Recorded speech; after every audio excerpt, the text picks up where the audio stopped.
Calling all brands looking to dominate search rankings in 2025. Studio Hawk is Australia's largest dedicated SEO agency, working with brands like Officeworks, City Beach, Age, Clarks, Petstock, and New Balance. And they have an exclusive offer for Add To Cart listeners. Sign up for an ongoing SEO campaign and receive the Content Boost package, professionally written copy for 40 category pages, free of charge. If you want to rank and convert better in 2025, head on over to studiohawk.com.au and mention Add To Cart when inquiring to claim this offer, plus receive a free SEO audit of your website.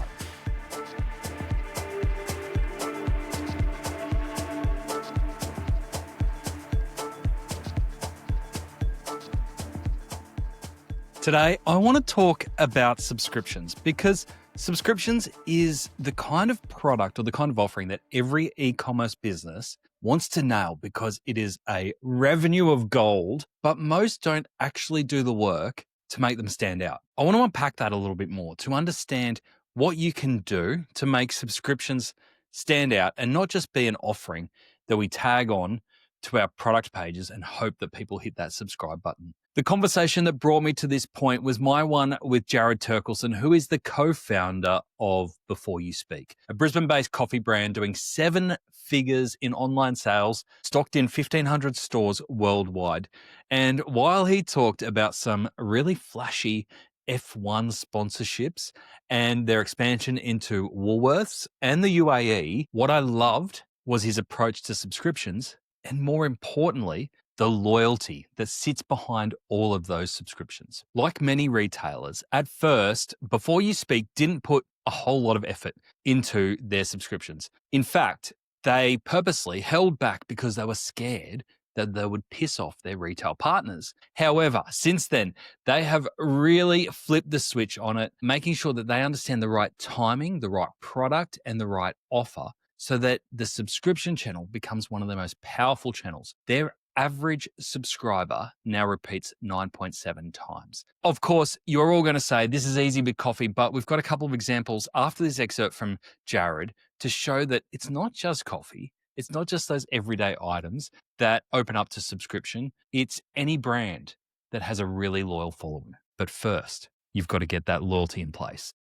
Where we've put a heavy focus in terms of, like, if we're just talking e-commerce only for a minute, we've put a heavy focus on our e-commerce platform with our subscriptions. Now, that's something we avoided in the first probably 4 or 5 years, to be honest. Like in the early days, like we put them up and we just had that much backlash from retail saying, if you guys are going to be 15% cheaper, like, well, we're not going to support the brand. So we had it there, but we had it hidden the whole time. If anyone ever asked us, we'd just send them a link. It's like, it was kind of an afterthought. We had very few that were actually on subscription. And it wasn't until probably a bit over 2 years now that we've actually been pushing it. So we've got such a strong subscription base. So it's leaning into that. Like, we've got a very sticky product. Like, again, coffee is something that's so habitual. It's like, yeah, if you're a coffee drinker, you're a 1 or 2 or 3 cup coffee a day, and that doesn't really change too much. So I was like, it's very predictable in terms of like, well, I know how many I'm going to go through.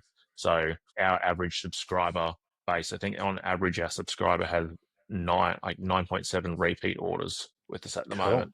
So when you start to get that data, it's like, well, we can lean into, I guess, putting more into acquiring the customer up front. But it's kind of, to acquire those customers, it is like, how do you bring people into the brand? And it is these sampling, it's these community-based things, these events. It's kind of just showing up week in, week out at different places to kind of meet new people and bring them into the brand, as well as pairing that with, I guess, a good creative strategy and kind of pushing it across Meta. So given that 9.7 times, that's a huge customer lifetime value, I could imagine, depending on what they're buying. How do you work out what you're willing to pay to acquire that customer for the first time, not knowing at that point whether they're going to be a subscriber or a one-off? Yeah, I guess like you can get enough data through Shopify and some of these other tools to understand, even if you average it across all of your online customers, like, cool, well, we can afford to lose $50 or $80 to acquire the first customer, or to acquire the first time purchase, and knowing that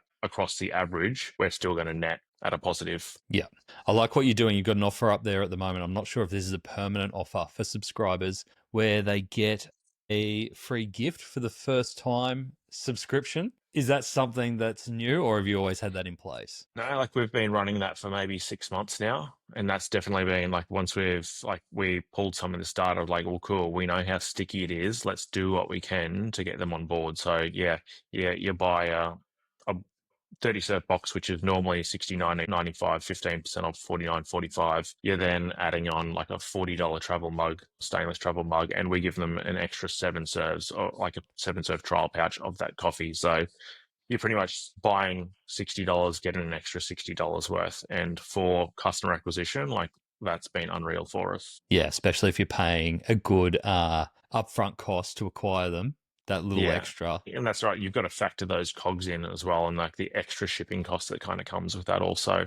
But it's a net positive result for us. What about on the other end of this? And I'm not sure if this is a problem for you, but do you have any flags that give you an indication of when customers are likely to churn from subscriptions? And do you have incentives to keep them in the funnel? Yeah, like we do have obviously like a loyalty program and stuff as well. So like the longer they stay subscribed and like they've got those loyalty points that can kind of build up and like add products to their subscriptions. The churn's typically only like, it's if people are moving house, it's if they're, I don't know, going on holidays or something. If there's something that's disrupting routine, you'll get a little bit. Apart from that, like there's no big triggers for us, which has been good. Yeah, it's the beauty of a routine product, isn't it? Jaryd's story is a great reminder that subscriptions aren't just about recurring revenue, getting customers to press that subscribe button and have the money come through without any more effort. It's actually about building trust, consistency, and value over time. And the effort actually comes in the days, the months, the years in getting that loyalty before they hit that subscribe button. If you're just launching it as a product offering and hoping that people subscribe, you haven't done the hard yards yet. And as we've seen across Add To Cart, while that is a great example from Before You Speak, there is no one-size-fit-all playbook, especially when it comes to subscription. The key message is that the best brands don't rush the subscription. They kind of lead it in with a little bit of romance, a little bit of love before asking for customers to have deliveries every month or every week. They build stickiness before their customers ever hit subscribe. A couple of other examples that spring to mind in doing subscriptions just slightly different is Fun Day Suites. They treat their subscribers as a VIP tier. So yes, they subscribe for products, but they're actually their highest tier of loyalty customer.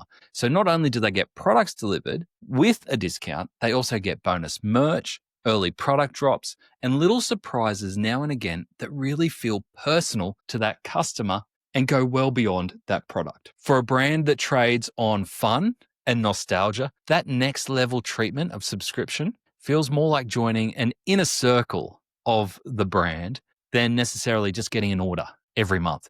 Another example that I really love was from Bianca at Our Cow. And while yes, it's a product that you can get delivered, you can get your meat delivered every week or every month or every fortnight, whatever you need, it wasn't necessarily about the product. It was about the origin story and where that meat was coming from. So yes, while they had to get the delivery right, it had to be cold, it had to be fresh, it had to be on time. Actually, what they also had to do was have this layer of content and information running in the background to keep that value proposition and that connection going throughout the subscription. Just delivering the product wasn't enough. It's a really good insight to what makes subscription tick. So that would be my challenge to you. If you have a subscription model or you're considering a subscription model, understand where the loyalty in your subscription comes from.